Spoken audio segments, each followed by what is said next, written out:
తర్వాత మీరు చాలా కాలం పాటు రోషయ్య వర్గంలో ఉన్నారు. తర్వాత కిరణ్ కుమార్ రెడ్డి వెంట నడిచారు. అంటే రోషయ్య గారు సీఎంగా ఉన్నప్పుడు ఎమ్మెల్యేగా ఉన్నారు. తర్వాత కిరణ్ కుమార్ రెడ్డి వర్గంలో నడిచారు.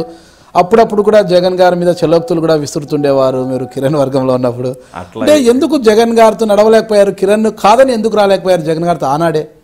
నేను కూడా చెప్పానండి మీకు, ఎమ్మెల్యే అవ్వాలన్న కోరిక బలంగా ఉండేది అని మీకు చెప్పాను. అంటే నేను చిన్న స్థాయి నుంచి వచ్చాను కూడా.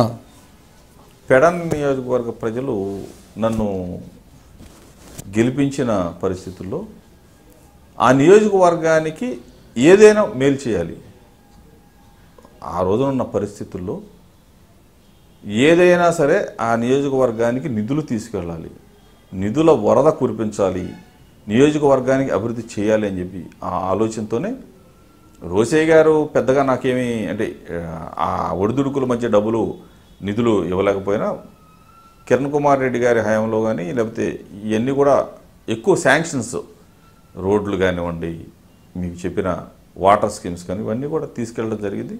డెఫినెట్గా ఒక మంచి చేశాను అనే ఆత్మవిశ్వాసం అయితే నాలో ఉంది. కిరణ్ కుమార్ రెడ్డి వెంట నడిచిన మీరు చివరి నిమిషంలో అంటే అసెంబ్లీ జరుగుతుండగానే వైసీపీలోకి వెళ్ళిపోయారు.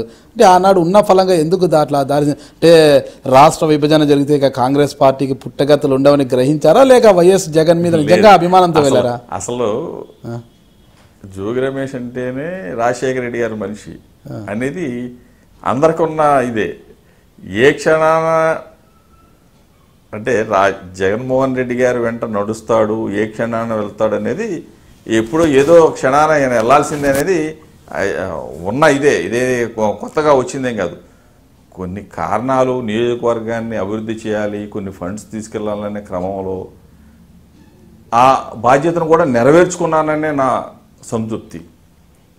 సరైన టైంలో సరైన నిర్ణయం తీసుకున్నాను. ఆ టైంకి జగన్మోహన్ రెడ్డి గారికి సపోర్ట్ చేశాను. తప్పనిసరిగా రాజశేఖర రెడ్డి గారు కూడా రుణం తీసుకున్నాను. అయితే మీరు 2019 ఎన్నికలకు ఖచ్చితంగా గెలుస్తామంటున్నారు.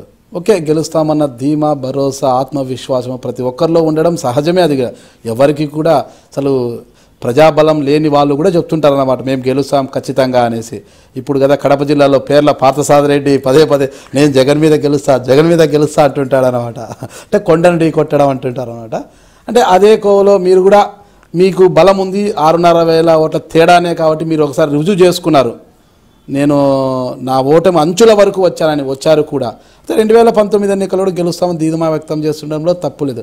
అయితే మీకు నియోజకవర్గ పరంగా తీసుకుంటే జీ కొండూరు, రెడ్డిగూడెము తప్పితే మిగతా మైలవరం కావచ్చు, విజయవాడ రూరల్ కావచ్చు, మిగిలిన మండలాల్లో పెద్దగా బలం లేదు, మీ సామాజిక వర్గ ఓట్లు కూడా తక్కువగా ఉంటారు. వీళ్ళందరినీ కూడా కలుపుకొని పోవడానికి, ఆ ఓటర్ల యొక్క మనసును గెలుచుకోవడానికి ఎలా ప్రయత్నిస్తున్నారు?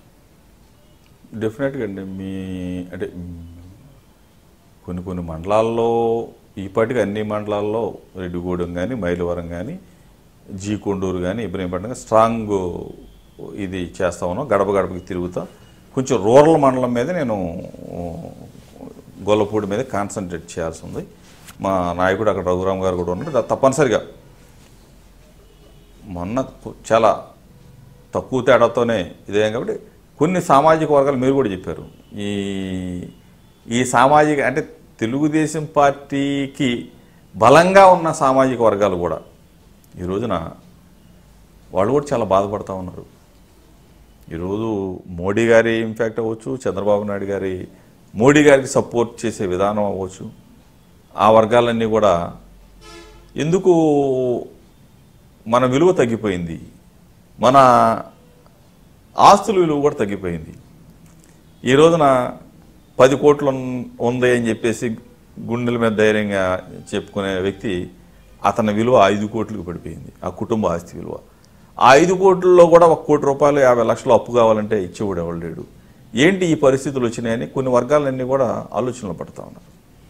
అందరూ కూడా సపోర్టు డెఫినెట్గా ఈసారి వైఎస్ఆర్ కాంగ్రెస్ పార్టీకి ఇక్కడ మైలవరం నియోజకవర్గం నాకు తప్పనిసరిగా చేస్తారు. కొన్ని వర్గాలు అయితే ఇప్పటికే ఆ దిశగా ఈసారి జగన్ని గెలిపించాలి, వైఎస్ఆర్ పార్టీని గెలిపించాలి.